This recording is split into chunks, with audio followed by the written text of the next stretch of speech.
Students, आज एक फिर नई प्रश्नावली शुरू करने जा रहे हैं। कक्षा 10 की ये 13वीं प्रश्नावली है, जो एक महत्वपूर्ण प्रश्नावली है परीक्षा की दृष्टि से हम लोग देखें और नंबरों की दृष्टि से भी देखें। यहाँ इस प्रश्नावली से वार्षिक परीक्षा में जो 13 नंबर के प्रश्न आने वाले होते हैं, अभी हम लोग देखें तो इस प्रश्नावली में हमारे 3 टॉपिक दिए हुए हैं। एक तो माध्य, एक माध्यक और एक है जो बहुलक। तो हमें यहाँ इन तीनों को बहुत अच्छे से समझना होता है। जहाँ बात करें हम लोग माध्य की, तो माध्य से हर बार वार्षिक परीक्षा में एक प्रश्न बोर्ड एग्जाम में आता है। माध्य को समझने के लिए हम लोग ये देखें कि माध्य में वास्तव में है क्या। तो मैं एक एग्जाम्पल लूँ, जैसे मैंने कुछ संख्याएं ले ली, जैसे 5 लिया मैंने, 7 ले लिया मैंने, 11 ले लिया मैंने, 13 ले लिया मैंने, यहाँ पे एक संख्या ले ली जैसे 15। मैंने 5 संख्याएं लिए और इनका हमें अगर मध्य निकालना है, तो अगर ये संख्याएं एक एक डिजिट में जैसे लिखी हुई है, जैसे 5, 7, 11, 13, 15, तो इन्हें हम लोग अवर्गीकृत आंकड़े बोलते हैं। ये जो अवर्गीकृत आंकड़े जो होते हैं, इनका अगर माध्य निकालना होता है, तो हमें इनके लिए एक फॉर्मूला ध्यान में रखना है कि अक्स बार बराबर सिग्मा अक्स अपॉन। ये जो सिग्मा का जो निशान है, ये जोड़ने के लिए काम में लेते हैं। और यहाँ पे जो अक्स दिया, अक्स का मतलब ये जो संख्याएं जो लिख रखी है, इन्हें हम लोग अक्स माने। ये जो पद है, इन सभी पदों को अक्स कह रहे हैं। अब इनकी जो संख्या है कितनी, 1, 2, 3, 4, 5, ये n का मान हो जाएगा। तो यहाँ हमें माध्य निकालने के लिए, यानी कि अक्स बार निकालने के लिए, ये जो फॉर्मूला सिग्मा अक्स अपॉन एन वाला काम में लेना है। जहाँ हम लोग कहें सबसे पहले दे रखा है 5, फिर 7, फिर 11, फिर 13, फिर 15, और यहाँ n का मान हम लोग देखें 1, 2, 3, 4, 5, ये 5 n का मान।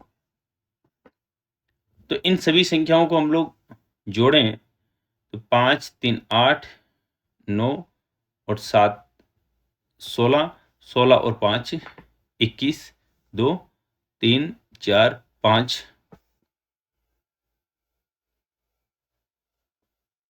ये 5 और बटा में 5, यानी कि इन सब का योग कितना हो गया, 51। और 51 के बटा में क्या लिख दिया, 5। ये 5 कहाँ से आए, यानी कि ये जो संख्या है 5 दे रखी है, 1, 2, 3, 4, 5। तो हम लोग 51 में 5 का भाग दे देंगे, तो यहाँ आपके एक बार भाग गया। फिर हम लोग कहेंगे कि 0 और फिर आपके ये 2। तो इन सभी संख्याओं का जो माध्य है वो 10.2 ये प्राप्त हो जाए।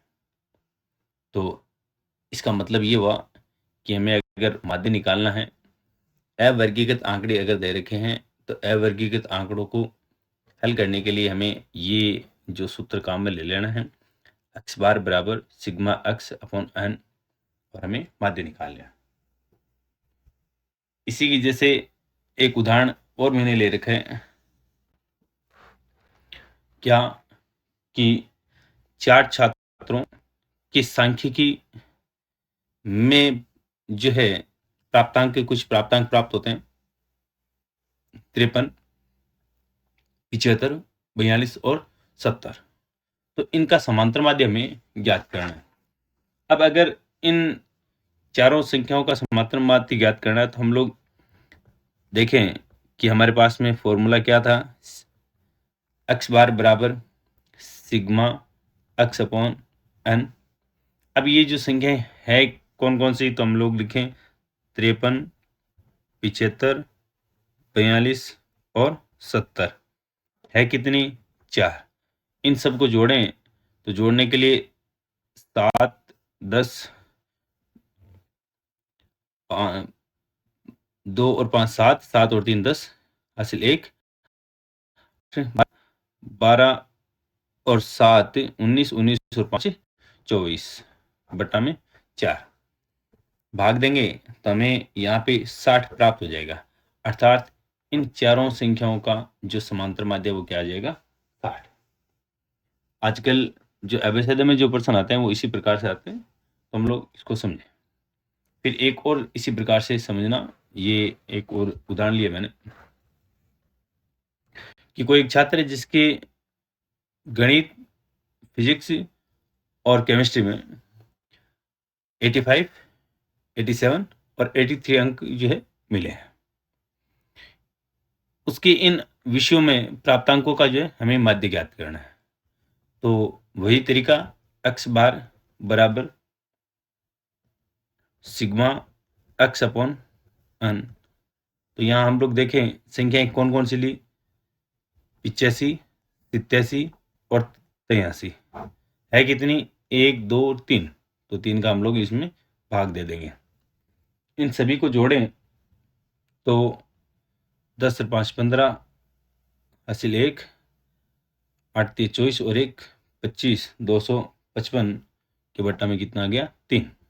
जब भाग देंगे तो 8 3 24 और 5 3 15 85। अर्थात इन तीनों संख्याओं का जो माध्य है वो हमें कितना प्राप्त हुआ 85। फिर एक ऐसा ही सरल सा उदाहरण मैंने लिया है। यदि 5 7 9 और x का समांतर माध्य 9 हो, 5 7 9 और x का समांतर माध्य 9 हो तो x का मान ज्ञात करिए। यानी इसी प्रश्न को मैंने थोड़ा सा घुमा दिया क्या कि यहाँ पे हमें पीछे वाले प्रश्नों में समांतर माध्य ज्ञात करना था और इसमें समांतर माध्य का मान दे दिया।